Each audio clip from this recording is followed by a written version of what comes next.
తదుపరి తులారాశి. తులారాశి వారికి ఆర్థిక పరిస్థితి ఈరోజు మెరుగుపడుతుంది. సన్నిహితులతోటి ఉల్లాసంగా ఉత్సాహంగా గడుపుతారు. విలువైన వస్తువులు కూడా సేకరిస్తారు. సంఘంలో గౌరవానికి ఎటువంటి లోటు కూడా ఉండదు. ఆలయాలు కూడా ఈరోజు మీరు సందర్శిస్తారు. పోటీ పరీక్షలకు ఎవరైతే హాజరవుతారో వారు విజయం సాధిస్తారు. వ్యాపార వర్గాల వరకు వ్యాపారంలో మంచి లాభాలు చేతికంతాయి. ఉద్యోగ వర్గాల వరకు ఊహించిన విధంగా ఇంక్రిమెంట్లకు సంబంధించిన సమాచారం అందుతుంది. రాజకీయ వైద్య రంగాల వరకు విదేశీ పర్యటనలు. విద్యార్థులు కూడా ఈరోజు నూతన ఉత్సాహంతో గడుపుతారు.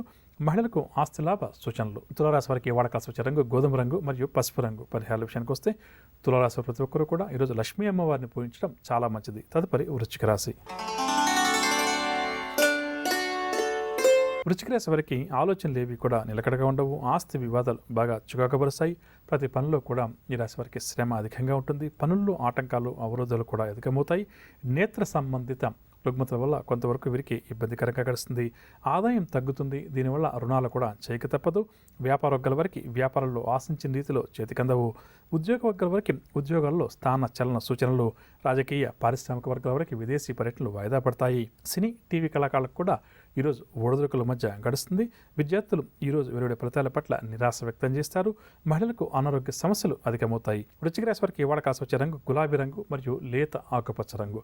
పరిహారాల విషయానికి వస్తే వృశ్చిక రాశి ప్రతి ఒక్కరూ కూడా శ్రీ వెంకటేశ్వర స్వామి వారిని పూజించడం చాలా మంచిది. తదుపరి ధనురాశి. ధనురాశి వారు అనుకున్న కార్యక్రమాలన్నీ కూడా విజయవంతంగా పూర్తి చేస్తారు. ఆర్థిక వ్యవహారాలు ఈరోజు ధనురాశి వారికి సంతృప్తికరంగా ఉంటాయి. సన్నిహితులతోటి కూడా ఈరోజు వీరు ఉల్లాసంగా ఉత్సాహంగా గడుపుతారు. వాహనాలు ఆభరణాలు కూడా కొనుగోలు చేస్తారు. కాంట్రాక్ట్ రంగం వారు కొత్త కాంట్రాక్టులు దక్కించుకుంటారు. బంధువుల నుంచి రావాల్సినటువంటి డబ్బు కానీ ఆస్తి విషయంలో ఏదైనా ఇబ్బందులు కానీ ఇటువంటి ఏదైనా ఉంటే తొలగిపోయి డబ్బు కానీ ఆస్తి కానీ చేతికి అందే అవకాశం అధికంగా ఉంది. నూతన ఉద్యోగ ప్రయత్నాలు ఎవరైతే ఈ రాశి వారు చేస్తున్నారో అవన్నీ కూడా కొలిక్కి వస్తాయి. వ్యాపార వర్గాల వరకు వ్యాపారంలో చక్కని పురోగతి ఉంటుంది. ఉద్యోగ వర్గాల వారు ఉద్యోగాల్లో సంతోషకరమైన వార్తలు అందుకుంటారు. పారిశ్రామిక వైద్య రంగాల వరకు సన్మానాలు. సినీ టీవీ కళాకారులకు విశేషమైనటువంటి ప్రజాదరణ లభిస్తుంది. చక్కటి ప్రోత్సాహం కూడా వీరికి లభిస్తుంది. విద్యార్థులు కూడా ఈరోజు సునాయాస విజయాలు సాధిస్తారు. మహిళలకు మానసిక ప్రశాంతత చేకూరుతుంది. ధనురాశి వారికి వాడకాల్సి వచ్చే రంగు తెలుపు రంగు మరియు కాఫీ రంగు. పరిహారాల విషయానికి వస్తే ధనురాశి ప్రతి ఒక్కరు కూడా ఆదిత్య హృదయ స్తోత్రాన్ని పఠించడం చాలా మంచిది. తదుపరి మకర రాశి.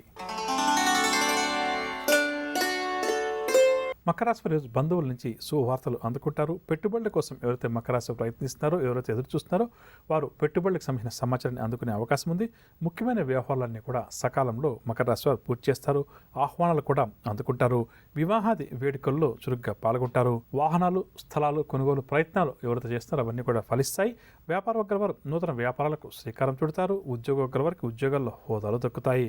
పారిశ్రామిక వైద్య రంగాల వరకు ఆకస్మిక విదేశీ పర్యటనలు. సినీ టీవీ కళాకారులు కూడా అనుకున్న అవకాశాలను దక్కించుకుంటారు. విద్యార్థులకు సాంకేతిక విద్యా అవకాశాల్లో ప్రవేశం లభిస్తుంది. మహిళలు కూడా ఈరోజు ఉత్సాహవంతంగా ముందుకు వెళ్తారు. మకర రాశి వారికి వాడకాల్సి వచ్చే రంగు ఎరుపు రంగు మరియు గులాబీ రంగు. పరిహారాల విషయానికి వస్తే మకర రాశి వారు ప్రతి ఒక్కరూ కూడా శ్రీ వెంకటేశ్వర స్వామి వారిని పూజించడం చాలా మంచిది. అమ్మా, అలాంటి వాళ్ళది నిజమైన ప్రేమ కాదు, అది వ్యామోహం. ఎగ్జాక్ట్లీ చిన్నత్త. నిజంగా ప్రేమించుకున్న వాళ్ళు అలా చేయరు. ఎంత మనసు విరిగిపోతే కన్న కూతుర్ని పట్టుకొని మా దృష్టిలో చచ్చిపోయా ఉంటుందా తల్లి?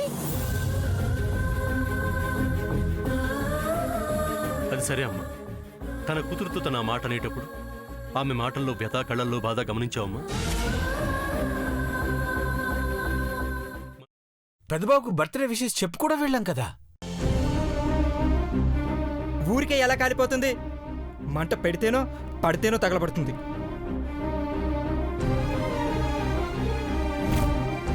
కరెక్ట్ చిన్నబాబు, నీకొచ్చినట్టే నాకు డౌట్ వచ్చింది. పార్వతే షర్టును తగలబెట్టిందనుకుంటా.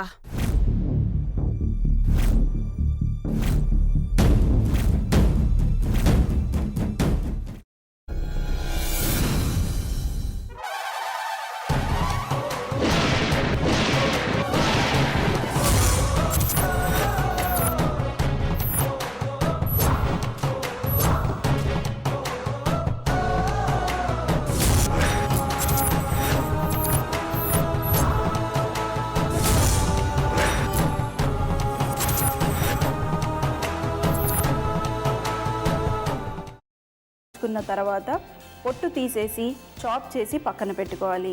ఒక ప్యాన్లో కొద్దిగా నూనె వేడి చేసి అందులో ఆవాలు, మినప్పప్పు, శనగపప్పు, కరివేపాకు, సన్నగా తరిగి పెట్టుకున్న ఉల్లిపాయలు వేసుకుని 1 నిమిషం పాటు వేయించుకోవాలి. ఆ తర్వాత కాల్చి కట్ చేసి పెట్టుకున్న వంకాయని కూడా అందులో వేసుకుని బాగా మిక్స్ చేసి బౌల్లోకి ట్రాన్స్ఫర్ చేసుకుని అందులో తగినంత చిక్కటి పెరుగు లేదా పల్చటి పెరుగు వేసుకుని మిక్స్ చేసి అన్నంతో కానివ్వండి, చపాతీతో కానివ్వండి సర్వ్ చేసినా చాలా బాగుంటుంది.